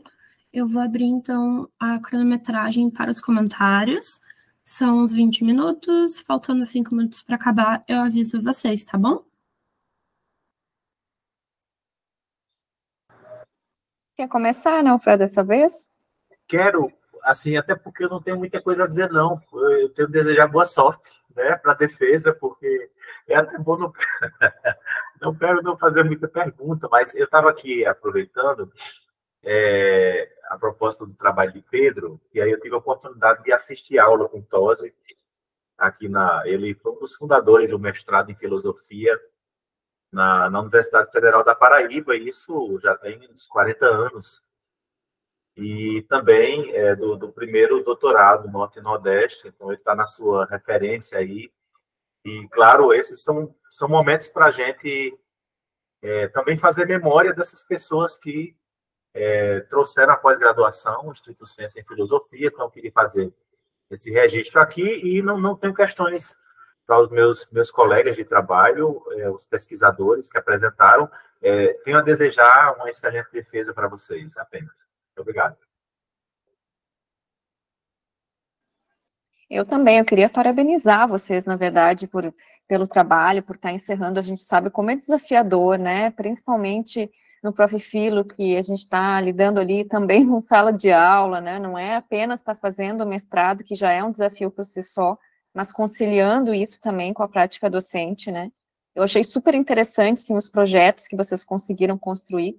O mais que eu colocaria, na verdade, como questão, que é mais uma curiosidade, é vocês relatarem um pouco mais como se deu, né, esse processo, como que foi o engajamento, se vocês conseguiram um bom engajamento da parte dos estudantes, como que se deu, assim, porque a gente, né, teve mais o relato, assim, do resultado. Pedro, você primeiro? Ou eu? Posso falar. Clésio, né? O Clésio fez uma pergunta aqui no chat, professor Clésio. Então, professor Clésio, a conclusão, né, da cartilha foi a ideia dos meninos elaborarem uma carta propondo, né, e aí as propostas partiu deles mesmos, carta para o desenvolvimento sustentável no Lajeado. E para sair, né, dos muros da escola com propostas concretas, né, para levar a discussão para além dos muros da escola, né? Eu posso mostrar ela bem rapidamente, essa carta.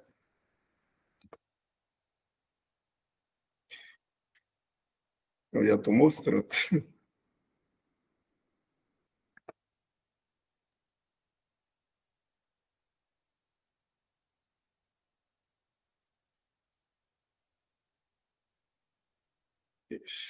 E a gente intitulou Carta de Novembro, Propostas para o Desenvolvimento Sustentável em Lajeado, né? A partir de todo esse mergulho, de toda essa discussão, eles, né, os estudantes, elaboraram essas propostas com esse objetivo de sair, né, do espaço escolar e propor um debate em toda a comunidade, né? Inclusive, essa carta chegou à Câmara de Vereadores da cidade, tudo mais, houve um lançamento na comunidade escolar dessa cartilha, toda a equipe pedagógica da escola abraçou, isso acabou, inclusive, saindo na mídia regional, né? E, então, foi bem interessante. Mas, no geral, a gente não pode falar, né, só do lado positivo, né? Teve sim, né? Não foi só coisas que deram certo, né? Então, durante o processo, muita coisa não deu certo, né? Então, por exemplo, a gente propunha um exercício para eles refletirem, para eles pensarem, eles recorriam ao celular, né? E assim, isso, assim, a gente via, sobretudo, como uma dificuldade que a gente tem hoje, né, do do ensino de filosofia na educação básica, essa questão do pensamento crítico, né, da dificuldade, e do celular aqui na mão é muito fácil, né, você, ao invés de buscar por sua conta própria, pensar, refletir, em nenhum momento a gente exigiu assim que eles viessem com algo pronto e acabado, né? Mas teve uma resistência, sim, no início. Eu acho que mais no início, quando eu comecei a trabalhar na escola, porque a escola nunca tinha tido um professor formado em filosofia, né? Então, eles nunca tinham tido a oportunidade de ter, né? E também, quando você vai discutir um tema, que é um tema que, a priori, para eles, não tem a ver com a realidade deles, né? Então, a gente teve que entender que era um processo mesmo, que ia ter resistência, que nem todos se envolveram 100%, e aí entender o porquê que eles não se envolveram 100%, alguns estudantes, por que eles recorriam ao celular ou a outra coisa, né? E então teve também limitações nesse sentido, mas no geral eu acredito que durante o processo a gente foi conseguindo engajar eles cada vez mais. Tinham atividades que funcionavam mais do que outras, né? Como vocês viram aí, a cartilha, tudo que tem na cartilha foi o que foi trabalhado de fato na sala de aula. Todas as atividades foram frutos do trabalho na sala de aula. Teve as atividades que tinham um engajamento maior e tinham outros que tinham um engajamento menor. Por exemplo, na hora do debate oral, nem todo mundo participava. Quando eu propunha que eles faziam isso de forma escrita, a participação já era maior. Todos, mesmo aqueles que eram mais tímidos para falar, né, eles iam conseguindo se expressar de outras formas que não só através da oralidade. Então, a gente buscou mais nessa linha aí, mais nesse sentido.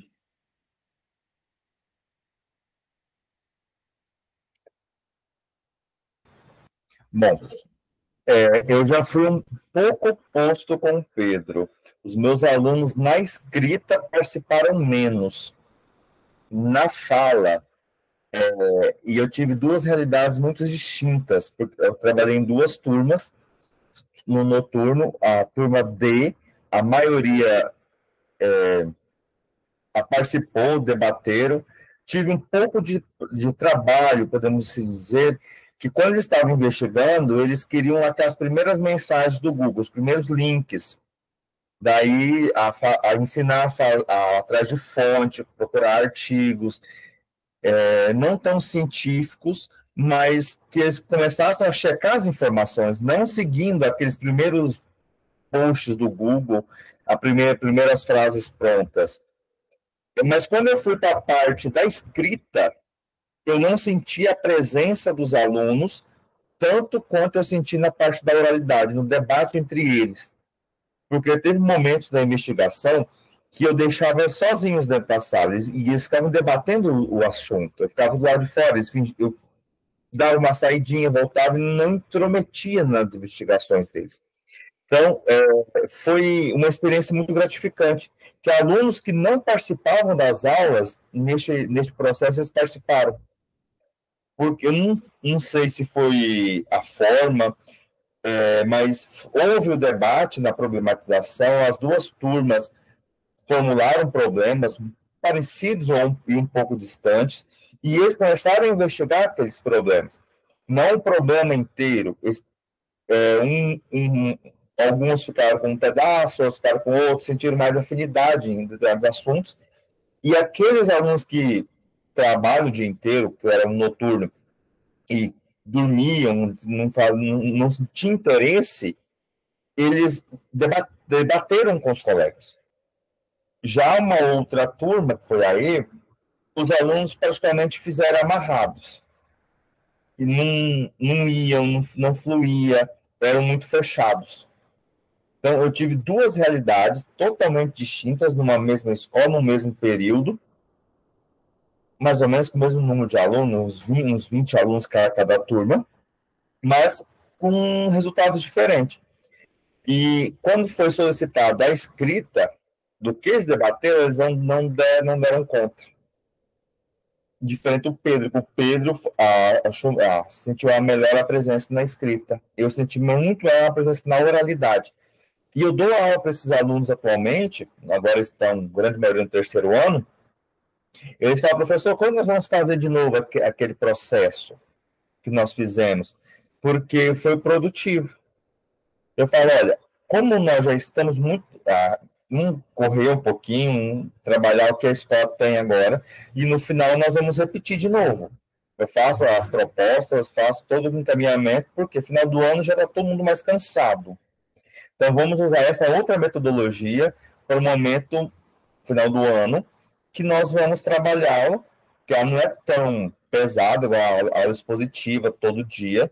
Então, eles aceitam. Alguns alunos, principalmente aqueles que eram da turma que teve melhor rendimento na oralidade, pedem para tê-lo novamente. Então, foi uma experiência boa, com alguns pedaços que não foram tão produtivas, como podemos falar, produção escrita. Não tive muita produção escrita, igual o Pedro conseguiu formular uma cartilha, mas eu senti muita produção teórica, debate entre eles.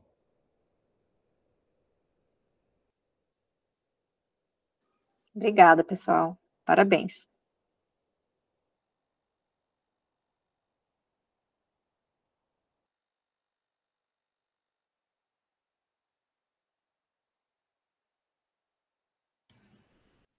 Pessoal, mais algum comentário? Alguém tem mais algo para falar?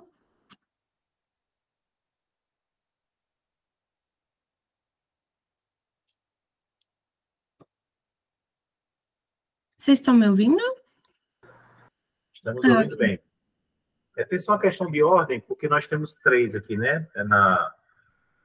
No fechamento, mais 3. Teria, como assim? Não, teriam mais 2 apresentações de 2 pessoas que faltaram. Certo. Tá tudo bem. Então, assim, se vocês não tiverem mais nada para comentar, a gente pode encerrar por aqui, tá bom? Sim. As pessoas não estão presentes, então a gente... Não, eles não estão aqui, eles não vieram para a apresentação. Tudo bem. Tá tranquilo, a gente aproveita para agradecer, né, a oportunidade de estar juntos. Ver também que o Prof é uma grande comunidade. Também ver que esse processo de formação dos professores de educação básica, né, que é uma missão institucional da CAPES, né, ao instituir os PROEBs, os mestrados profissionais, eles não ficam apenas no âmbito dessa capacitação mais aprofundada dos professores, mas também na formulação de ferramentas para o ensino da filosofia. Né? Isso é, assim, riquíssimo. Né? Vendo, por exemplo, a cartilha e todos os planejamentos dos estudantes, quer dizer, é a formação, mas é também um conjunto de materiais que ficaram disponíveis para o ensino da filosofia e que foram retirados desse encontro com a cotidianidade do espaço, né, didático do ensino da filosofia. Então, isso é muito rico. Né? A gente encontra os diferentes de lugares que, para a gente, é distante, porque o distante não faz sentido, né? É apenas distante de onde eu escolho o ponto de partida, mas ver esse conjunto de trabalhos e materiais do ensino da filosofia alegra o nosso coração e engrandece a comunidade filosófica nesse dia do filósofo, né? Então, também acrescentar aqui que nós estamos aqui no dia do filósofo, dos filósofos, das filósofas, e também compartilhar esse espaço com as filósofas, né? Assim, uma outra perspectiva para a comunidade filosófica do Brasil. Então, muito contente e agradeço imensamente a oportunidade de ter estado com vocês nessa noite.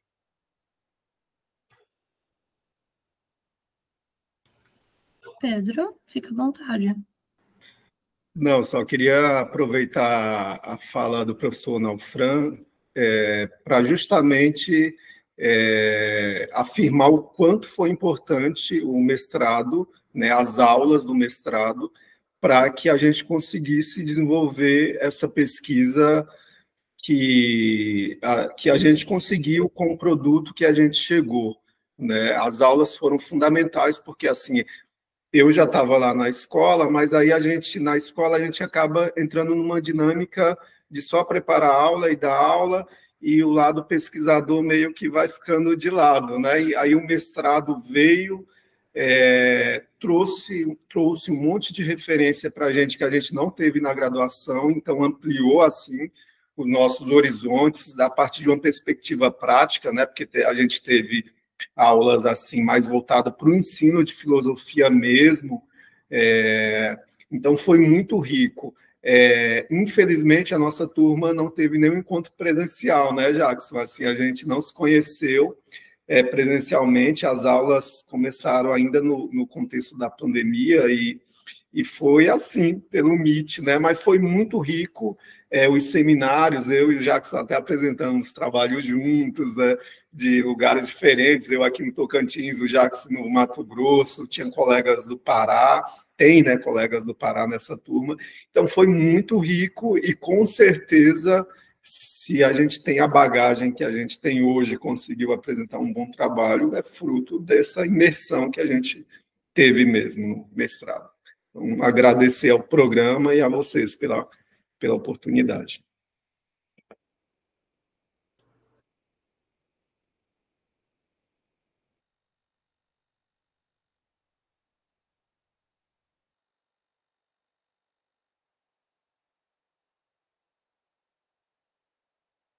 Deixa eu ver aqui. O Lucas ergueu a mão antes, eu acho.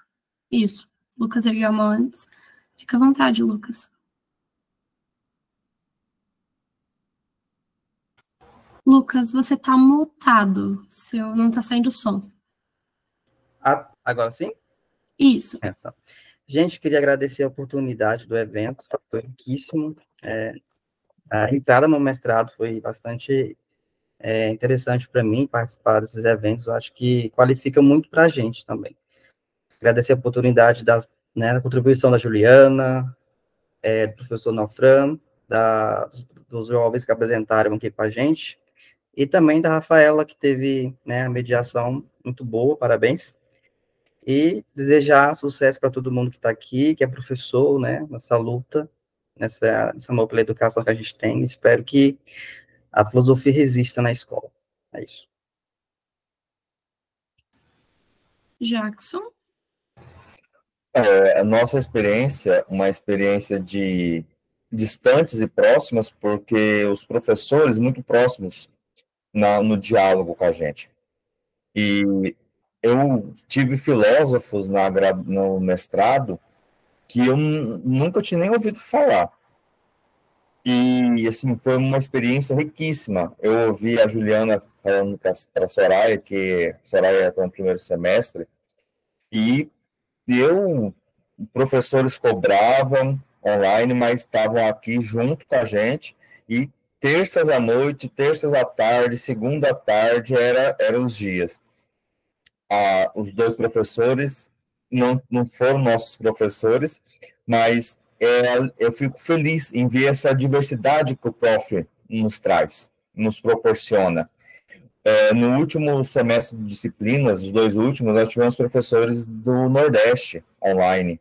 Então, uma experiência, uma bagagem enorme. Então, visões de mundo, visões de filosofia, pontos de começo, que depende da ótica que nós estamos observando, fez com que eu abrisse a mente no prof muito grande. Então, não preciso escolher, como diz o meu orientador, o professor Alessandro, que não precisa escolher um filósofo e você ficar com ele a vida inteira. O prof nos proporcionou isso, pelo menos para mim. Olhar essa vastidão de filósofos e teorias e debates que a filosofia tem e trava, e você ir apropriando e montando a sua bagagem intelectual.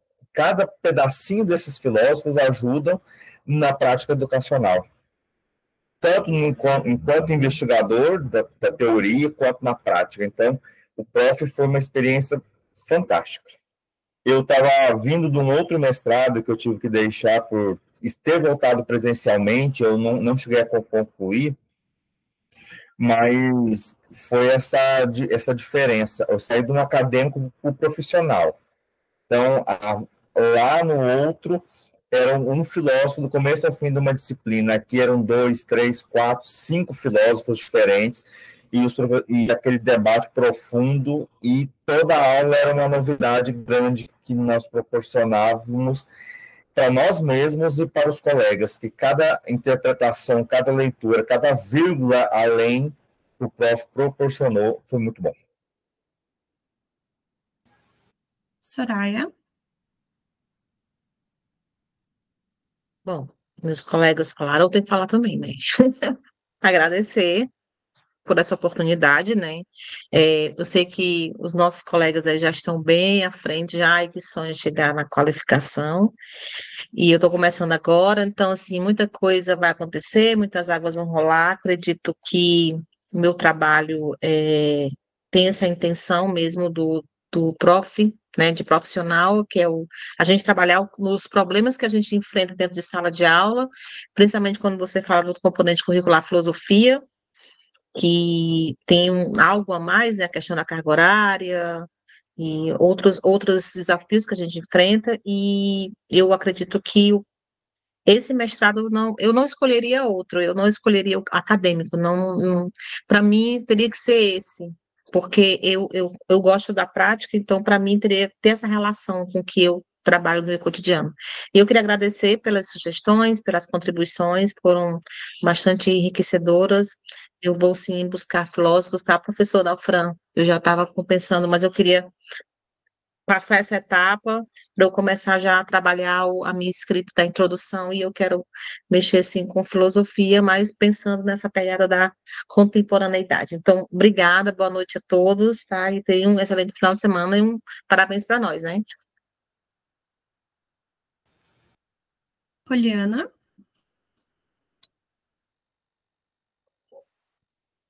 Olá, pessoal, boa noite, tudo bem? Eu sou aqui do Piauí, faço parte do mestrado do Instituto Federal Pernambucano Zona Rural. Todo ano eu participo, todos os eventos, já qualifiquei. Eu trabalho na perspectiva do ensino de filosofia sobre a ótica de Michel Foucault. E esse ano, infelizmente, ano passado eu participei presencialmente, e esse ano eu estava convicta de que minha inscrição estava tudo certo, mas eu não sei o que houve. O rapaz disse que não constava minha inscrição, né?